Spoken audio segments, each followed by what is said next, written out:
The soft glow of crystal chandeliers cast dancing shadows across white linen tablecloths at LeBlanc, Philadelphia's most exclusive French restaurant. Sarah Matthews adjusted the delicate pearl necklace that Michael had given her on their first anniversary, back when his real estate business had been thriving. Now, 4 years later, she caught him checking the prices on the menu, his jaw tightening almost imperceptibly. "The duck confit here is sublime," Sarah said softly, reaching across the table to touch his hand. "Remember when we came here after my promotion to chief of surgery?" Michael's smile didn't quite reach his eyes. "How could I forget? You ordered a bottle of champagne that cost more than my first car," he laughed, but there was an edge to it that made Sarah's heart sink. Around them, other diners engaged in quiet conversation, the gentle clink of fine china and crystal creating a symphony of affluence. A couple at the next table, both wearing suits that screamed old money, glanced their way. Sarah was used to these looks, the subtle double takes, the quick assessments of her designer dress, her husband's slightly worn blazer, the obvious questions in their eyes about this mixed-race couple at Philadelphia's finest establishment. "You know, we could have gone somewhere more casual," Sarah ventured carefully, though they both knew this restaurant had been Michael's choice. His attempt to prove something, perhaps to her, perhaps to himself. "It's our anniversary," Michael replied, his voice carrying forced cheerfulness. 5 years. "That deserves LeBlanc." He raised his water glass, having declined the wine list, with a tight smile, and added, "To us." Sarah clinked her glass against his, studying her husband's face in the candlelight. She saw the shadows under his eyes, the new creases around his mouth, signs of the stress he'd been under since the housing market crashed. 3 failed property developments had taken their toll, not just financially but on his pride. She'd offered to help, of course. Her salary as chief of surgery could easily cover them both until he got back on his feet, but every time she brought it up, something darkened in his expression. The waiter approached their table, an elegant young man with an impeccable French accent. "Monsieur et Madame, have you decided on your selections for this evening?" Sarah watched as Michael's eyes darted to the prices once more, his knuckles whitening around the menu. Before he could speak, she jumped in. "We'll start with the foie gras to share, please." "Excellent choice." Madame the waiter nodded, and Sarah didn't miss how his eyes flicked to her first, then Michael, making the same assumptions everyone else did about who would be paying the bill. Under the table, Sarah's fingers twisted the napkin in her lap. Everything about this evening felt like a bomb waiting to explode, wrapped in elegant tablecloths and crystal stemware. Their love was still there. She could feel it in the way Michael still looked at her when he thought she wasn't watching, but it was tangled up in threads of pride, societal expectations, and unspoken resentments that grew thicker with each passing month. The anniversary cake she'd specially ordered waited in the kitchen. Sarah prayed it would spark joy rather than controversy, but something in the air tonight made her wonder if they'd even make it to dessert. As Sarah watched Michael study the menu, her mind drifted to the cramped apartment above her parents' convenience store in West Philadelphia, where she'd spent countless nights studying. Her father had worked 18-hour days, her mother taking the night shift, just to keep her in medical school. The memory of their sacrifices still fueled her during 30-hour shifts at Philadelphia General. "Remember that coffee shop where we met?" Michael's voice pulled her from her reverie. His expression had softened, remembering. Sarah smiled genuinely for the first time that evening. "How could I forget? I was running on 4 hours of sleep, practically mainlining caffeine during my residency. You knocked over my laptop with your elbow, ruined my entire presentation for potential investors." Michael chuckled, and for a moment he looked like the confident man she'd fallen in love with. "But you saved my computer from drowning in coffee." "And you said I had the steady hands of a surgeon," Sarah added, her voice warm with nostalgia. "I remember thinking, finally, someone who sees me as more than just a walking medical degree." Back then, Michael had been the rising star of Philadelphia real estate, known for his uncanny ability to spot up and coming neighborhoods before they boomed. His first major development, converting an old factory into luxury lofts, had put him on the map. Sarah had watched him work his magic, turning abandoned buildings into thriving communities, his passion for transformation matching her own drive to heal. "You were unstoppable back then," she said softly. "The way you could walk into any neighborhood and see its potential." Michael's jaw tightened. "Yeah, well, a lot of good that vision did me with River Heights." He stared into his water glass. seeing not his reflection but the ghostly shells of 3 half-finished apartment buildings, now tied up in bankruptcy proceedings. The housing market crash had hit just as construction began, and his investors had pulled out, leaving him drowning in debt. Sarah reached for his hand again, but he subtly shifted it to adjust his tie. "Michael, the market crash wasn't your fault. These things are cyclical." "Please," he cut her off, his voice low but sharp. "I don't need another lecture on financial management from my wife." The word wife carried a weight it hadn't 5 years ago when they'd exchanged vows in her parents' backyard. Back then, their different backgrounds had seemed romantic, the scrappy real estate developer and the dedicated doctor both climbing their respective ladders. They'd supported each other through 16-hour days, celebrated each other's victories, held each other through setbacks. But somewhere along the way, as Sarah's career soared, youngest chief of surgery in Philadelphia General's history and Michael's dreams crumbled, something had shifted. She saw it in the way he introduced himself at hospital functions as Sarah's husband rather than by his profession. Noticed how he'd stopped sharing his new business ideas with her, stopped asking for her opinion on potential properties. "I got a call from Dr. Richardson today," Sarah said carefully, trying to change the subject. "He wants me to present my new surgical technique at the national conference." "That's great," honey, Michael replied automatically, then added with a hint of bitterness, "another achievement for the Wall of Fame." Sarah felt the familiar ache in her chest. Their home office wall, once balanced between their accomplishments, now displayed only her certificates and awards. Michael had taken down his Realtor of the Year plaques months ago, claiming he was redecorating. "You know," she ventured, "Tom mentioned they're looking for someone to handle the hospital's real estate portfolio." "Right," Michael interrupted, his voice tight. "Because what every man dreams of is getting a job through his wife's connections." A waiter passed by with a tray of champagne for another table, and Sarah caught Michael watching it with a mixture of longing and resentment. 5 years ago, he would have ordered the most expensive bottle to celebrate her conference invitation. Now, he couldn't even bring himself to congratulate her properly. The invisible wall between them seemed to grow thicker with each passing moment. Sarah found herself missing the man who'd once spent hours telling her about his dreams of rebuilding neighborhoods, creating homes for families, leaving his mark on the city. That man had matched her ambition step for step, had never felt diminished by her success but inspired by it. As their appetizers arrived, Sarah caught another couple watching them, the woman in an expensive suit, the man in more casual attire. She recognized the look they exchanged. She'd seen it too many times lately. The assumption that she was the breadwinner, that Michael was somehow less because of it, hung in the air like invisible smoke, choking the romance from their anniversary dinner. The foie gras arrived on delicate china plates, garnished with fig compote and toasted brioche. Sarah noticed Michael's slight flinch as the waiter described the dish in elaborate detail, each ingredient a reminder of the expense. "Would Monsieur and Madame care to see the wine list again?" the waiter asked, his eyes lingering on Sarah. "Actually," Michael began. "Tea." "Still water is fine," Sarah interjected quickly, remembering last month's argument when she'd suggested using her credit card for dinner. Michael hadn't spoken to her for 2 days after that. "I'm not a charity case," Sarah, his words from that night echoed in her memory. "Just because you make 6 figures doesn't mean you have to rub it in my face every time we go out." The waiter's departure left a weighted silence between them. Sarah watched Michael pick at his food, his fork scraping against the plate with unnecessary force. Each screech of metal against china made her wince. "The hospital board approved my proposal for the new trauma center," she said, trying to fill the silence. "We'll be breaking ground next month."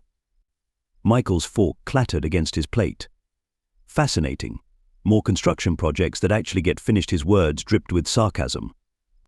Sarah took a deep breath, remembering her mother's advice: marriage is sometimes about swallowing your pride, baby girl, but make sure you're not the only one doing the swallowing. At the next table, an older white couple was celebrating what appeared to be a retirement. Their easy laughter and comfortable silence highlighted the tension at Sarah and Michael's table. The woman caught Sarah's eye and smiled, then whispered something to her husband. Sarah recognized that looked the same one she got in hospital board meetings when older colleagues assumed she was a nurse, despite her chief of surgery badge. "Remember our honeymoon in Bali?" Sarah tried again, reaching for happier memories. That tiny restaurant where we couldn't read the menu. When we could both afford to travel, you mean, Michael muttered, then louder, when we were equals. The word hung between them like a drawn knife. Sarah felt her professional composure cracking. We are equals, Michael. Marriage isn't about.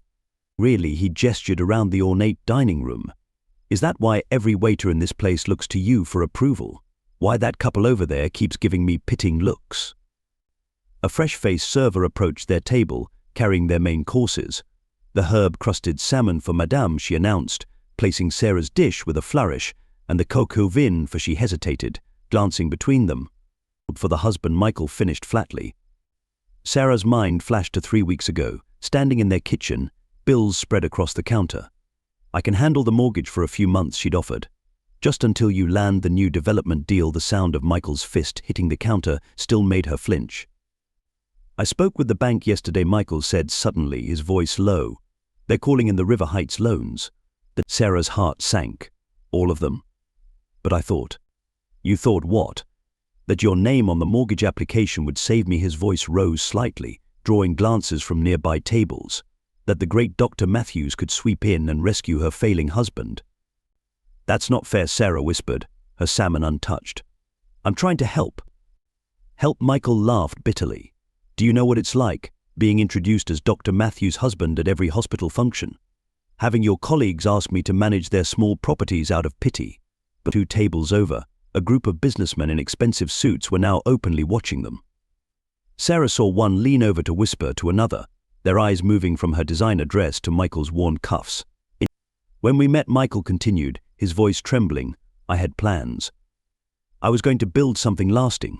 Now look at me, I can't even pick up the check for our anniversary dinner without. Stop it, Sarah cut in, her voice firm but quiet. This isn't about the money, Michael, and you know it. A flash of their last major fight surfaced in her mind, Michael discovering she'd paid off one of his smaller business loans without telling him. I don't need to be saved, he'd shouted. Especially not by my wife. The same waiter returned, asking about dessert. Sarah's stomach churned, knowing the anniversary cake was waiting in the kitchen, a replica of their wedding cake, which she'd ordered weeks ago. The cake that had cost more than Michael's last commission check. We've arranged a special dessert, she began carefully. Of course you have, Michael muttered. Because God forbid Dr. Matthews doesn't plan everything perfectly. The retired couple next table was now openly staring. The woman's face showed something between concern and judgment, while her husband shook his head slightly. Sarah could read their assumptions like newspaper headlines: successful black woman, struggling white husband. How modern. Perhaps Madame would like to see the wine list for dessert, the waiter suggested, again directing his attention solely to Sarah. She saw Michael's knuckles whiten around his water glass. The tension that had been building all evening was reaching a breaking point. Every slight, every assumption, every glance from other diners seemed to pile onto Michael's shoulders like invisible weights. The anniversary cake was coming, and with it, the bill. Sarah could feel the impending explosion as surely as she could diagnose a failing heart.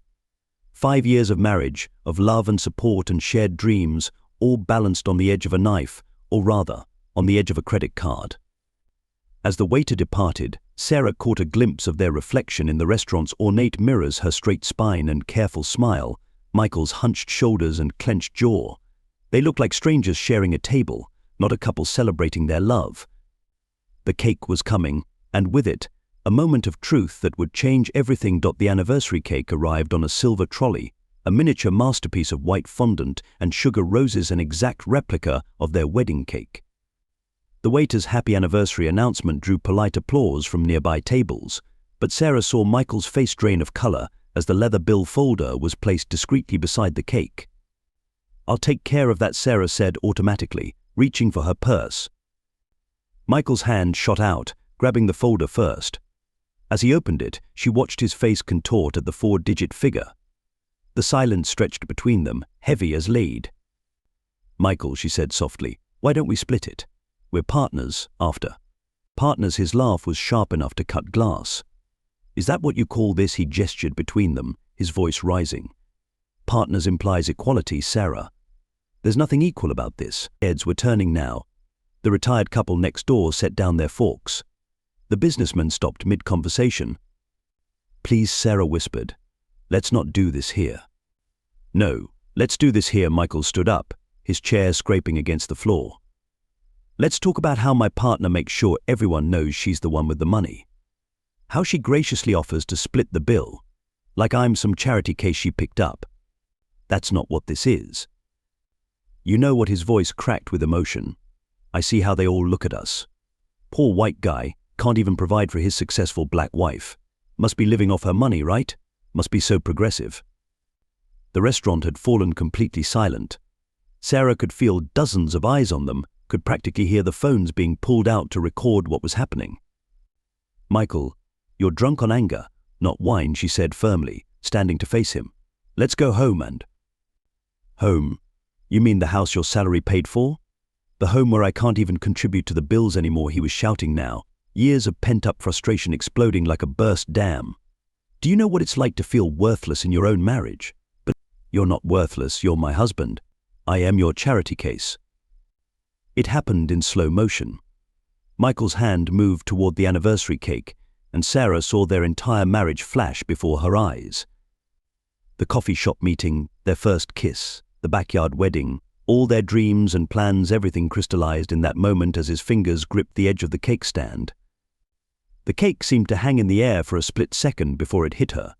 White fondant and vanilla cream exploded across her face and designer dress, sugar roses scattering like shrapnel. The gasps from surrounding tables sounded distant, as if she were underwater. Icing dripped down her cheeks. A sugar rose clung to her pearl necklace, his first anniversary gift. The silence in the restaurant was absolute, broken only by the sound of her measured breathing and Michael's ragged gasps as the magnitude of what he'd done sank in. Through the mask of cake, Sarah opened her eyes to see Michael standing there, his face a battlefield of horror, shame, and lingering anger. Around them, phones recorded, patrons stared, and waiters stood frozen with their hands over their mouths. 5 years of marriage, reduced to a viral moment of flying cake and wounded pride. As Sarah reached for a napkin with trembling fingers, she felt the weight of every eye in the restaurant, each person waiting to see what the successful black woman would do after being publicly humiliated by her white husband. The answer, when it came, would shock them all. For 30 long seconds, the only sound in LeBlanc was the soft plink of vanilla cream dripping from Sarah's chin onto the fine linen tablecloth. 1,000 responses flickered through her mind, the anger she had every right to feel, the humiliation burning in her chest, the desire to scream or cry or run. Instead, she did what she'd done countless times in the operating room when everything went wrong. She took a deep, centering breath. With deliberate grace, Sarah picked up her napkin and slowly wiped her face, revealing not tears or rage, but a calm determination that commanded attention. When she spoke, her voice carried to every corner of the silent restaurant. You know, Michael, she said, her tone measured and clear, in the awe, when something goes wrong, we don't throw instruments. We stop, we breathe.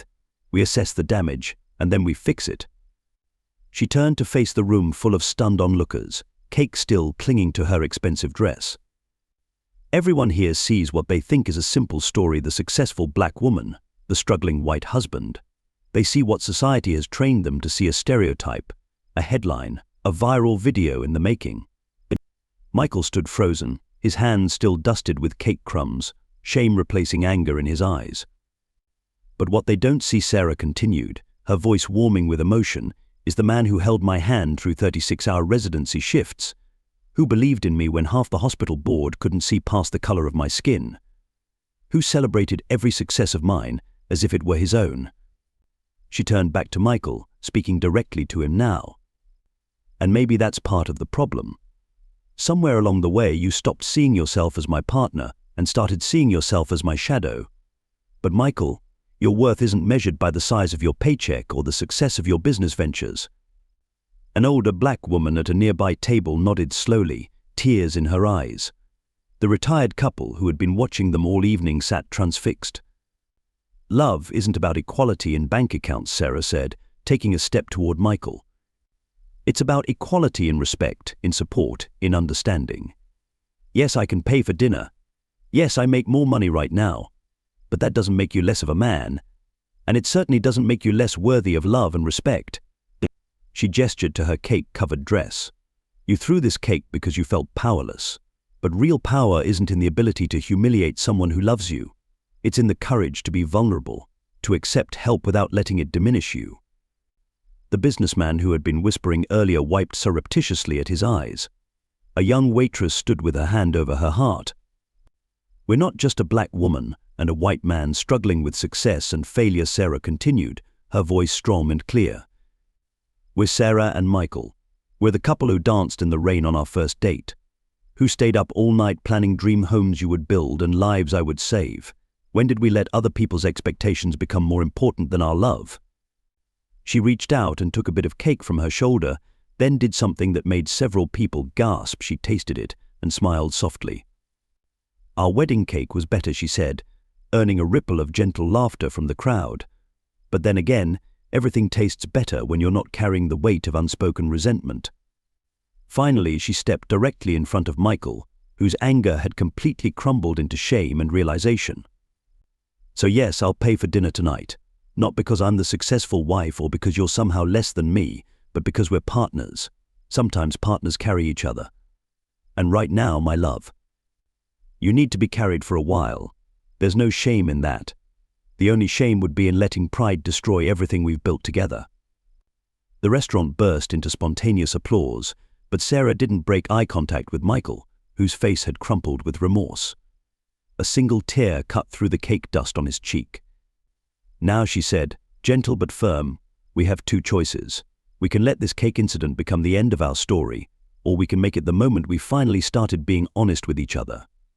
What's it going to be?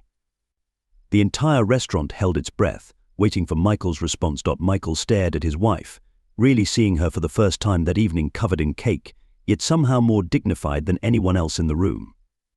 The anger that had driven him to such a shameful act drained away, leaving only the raw truth of what he'd done. I'm sorry, he whispered, his voice breaking. God, Sarah, I'm so sorry.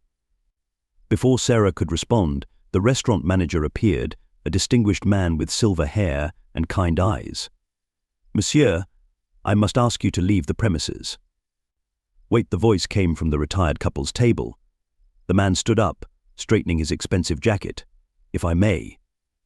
He walked over to Michael and Sarah, his presence commanding attention. My name is Robert Chen. 30 years ago, my wife Alice over there was made CEO of her family's company. I was a junior accountant. He smiled at his wife, who watched with tears in her eyes. I spent 5 years feeling exactly what you're feeling, son. Michael's shoulders sagged. How did you deal with it? By realizing that my wife's success didn't diminish my worth, Robert said simply. And by getting help, real help, not just swallowing my pride and pretending everything was fine.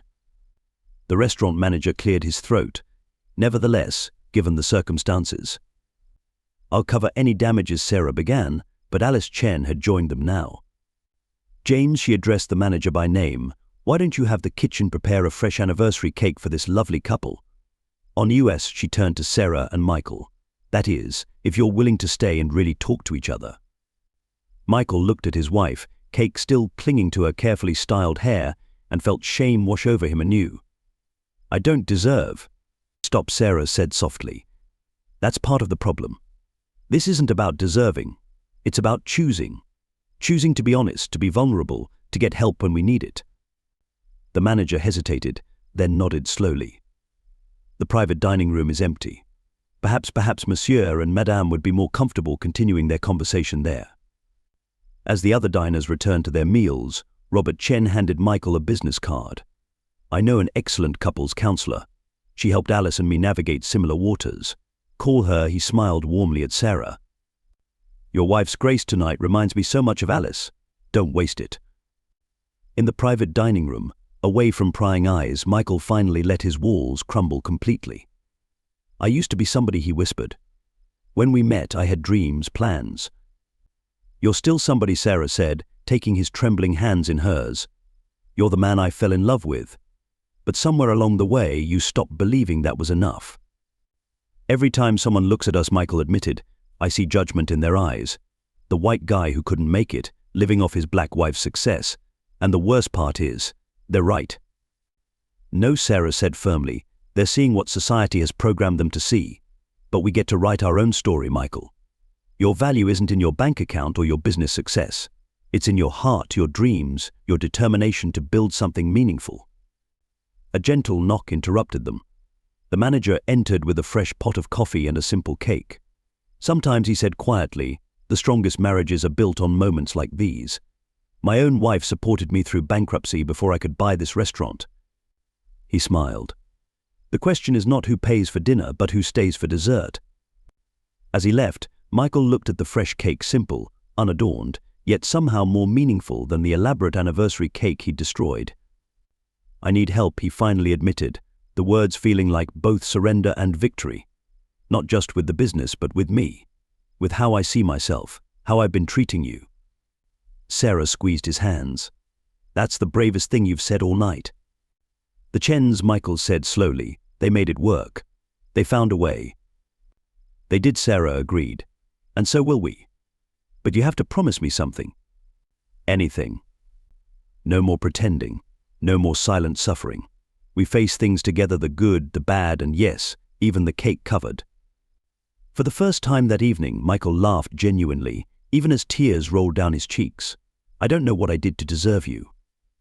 "You were yourself," Sarah said simply. "And that's all I've ever wanted you to be." Outside their private sanctuary, they could hear the restaurant returning to its normal rhythm of quiet conversations and clinking glasses. But in here, in this moment, something profound had shifted. The cake incident, meant to be an act of destruction, had instead become a foundation for rebuilding. Robert Chen's business card sat on the table between them, a bridge to the help they needed. And beside it, 2 forks waited next to the simple cake, an invitation to start again, one bite at a time. The restaurant had mostly cleared out, leaving Sarah and Michael alone in their corner booth. The warmth of the pendant lights above cast a gentle glow across the remnants of their meal, 2 barely touched plates of now cold pasta. Sarah's hands were wrapped around her water glass, her engagement ring catching the light as she spoke. "I need you to understand why this hurts so much," she said, her voice steady despite the emotion behind it. "It wasn't about the job offer or even the money. It was about you making a decision that affected both of us without including me in the conversation." Michael nodded slowly, his usual confident demeanor replaced by genuine vulnerability. "I was scared," he admitted, the words coming out with difficulty. "When you got that promotion last year, and then this incredible offer, I started feeling like I wasn't contributing enough. Like I wasn't the partner you deserved." He paused, running a hand through his hair. "But instead of talking to you about it, I tried to fix it on my own. I tried to be what I thought a husband should be, and I ended up being exactly what you didn't need." A few tables away, their server, Maria, discreetly delayed clearing nearby tables, creating a buffer of privacy around them. She'd seen enough couples in this restaurant to recognize when an important conversation was taking place. "Michael." Sarah reached across the table to take his hand. "I didn't fall in love with you because of your salary or your job title. I fell in love with your passion for teaching, how your students' faces light up when they finally grasp a difficult concept. That's worth more than any corporate paycheck." "I know that now." Michael squeezed her hand. "Or rather, I always knew it, but I let other people's expectations get in my head. My dad's comments about providing for your family. The looks from some of our friends when they heard you were the primary earner." He shook his head. "None of that should have mattered more than what we built together." Sarah felt tears welling up in her eyes. "We need help to work through this," she said softly. "Both the financial discussions and the deeper stuff. I found a couples therapist who also has experience in financial counseling for partners." "Yes," Michael agreed immediately. "And I already called the corporate recruiter back.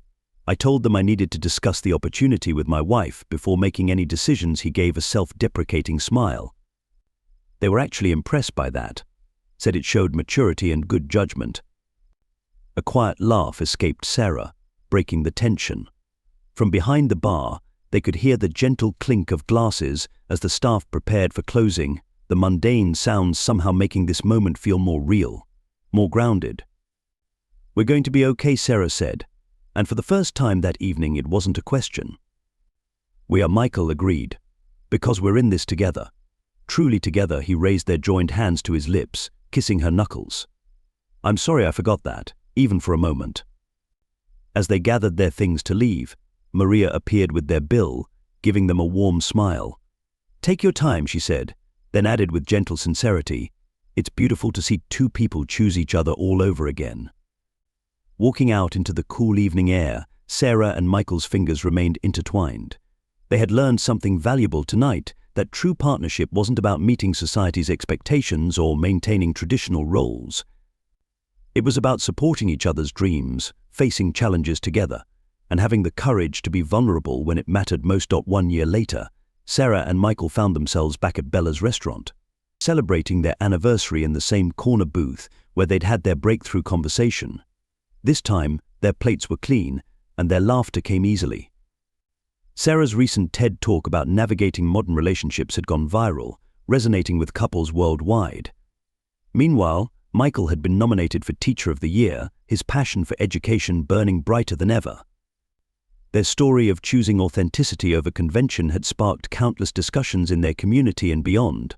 "But remember what Maria told us that night?" Michael asked, his eyes crinkling with warmth. "About choosing each other again." "She's officiating 3 weddings this summer because of US," Sarah grinned. "Apparently our story has made this place quite the hotspot for couples working through their own journeys, but their experience had become a touchstone for others challenging outdated relationship norms." Through their social media channels and speaking engagements, they'd connected with thousands of couples navigating similar terrain, proving that love thrives not in spite of breaking stereotypes, but because of it. Want to be part of this growing conversation? Share your own story of breaking relationship stereotypes in the comments below. Whether it's about income dynamics, career choices, or defying traditional roles, your experience could inspire others to embrace authentic partnership. Don't forget to subscribe for more real stories about modern love and hit that notification bell to join our community of couples rewriting the rules of relationships together.